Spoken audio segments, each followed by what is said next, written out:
What does effective follow-up look like?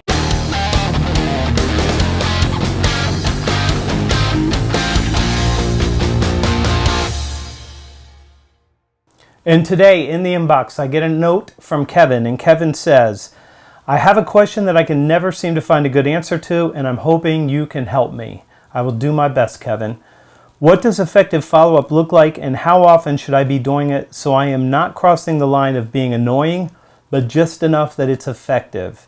In other words, once I cold call someone, what should be the follow-up plan? Actually, I'll reread this and restate it. What should the follow-up plan look like for the next couple of weeks, months, or years?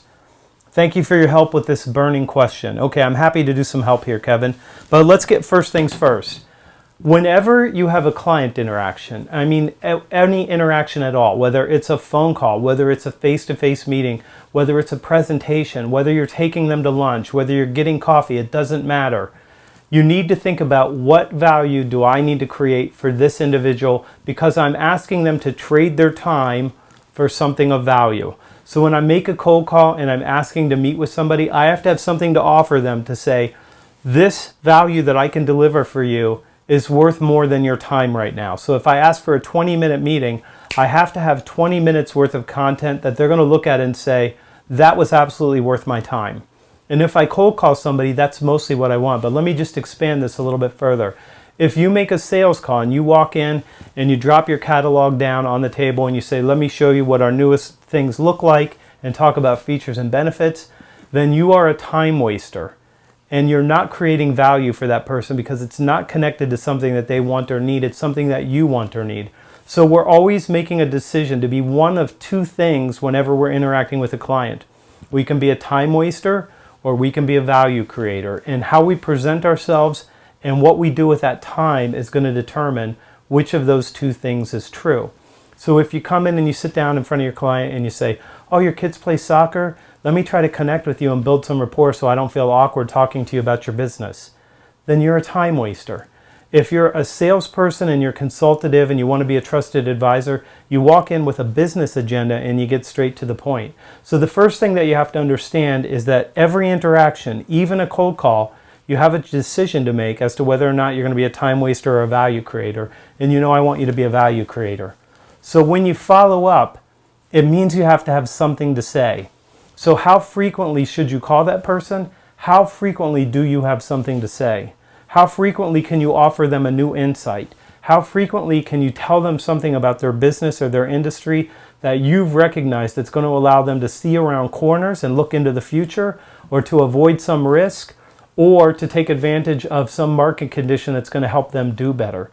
So you have to think about, what does that nurture strategy look like? And I would tell you, there's two different kinds of prospects, and you can go back and watch the videos here, which we'll put in the links.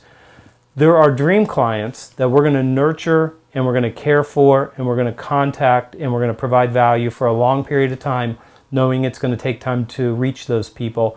And we want, when there's a minute of dissatisfaction, they pick up the phone and they say, I know Anthony, I've watched his videos, I read his blogs, I read his Sunday newsletter, let's call him and see if he can help us. That's what you want to have happen. So you want them to say, Kevin knows more about this than anybody else.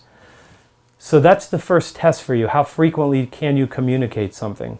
Beyond that, I would tell you, if you decide, like some salespeople, I'm going to call every day, you probably burn people out. So here's the pattern that I would tell you. First you call, and then if you reach that person, you send a follow-up email thanking them for their time if you failed to get the appointment that you need.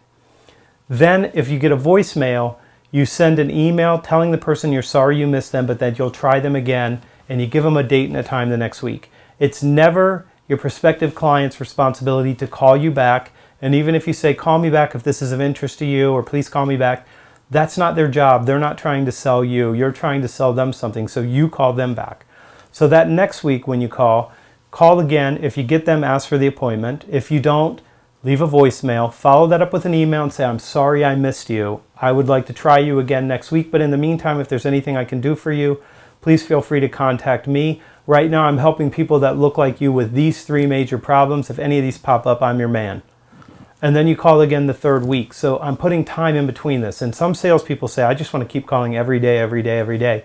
you're going to burn people out and you're going to look like you have nothing else to do. So you need a lead list that's big enough that you can continue to call other people in the meantime.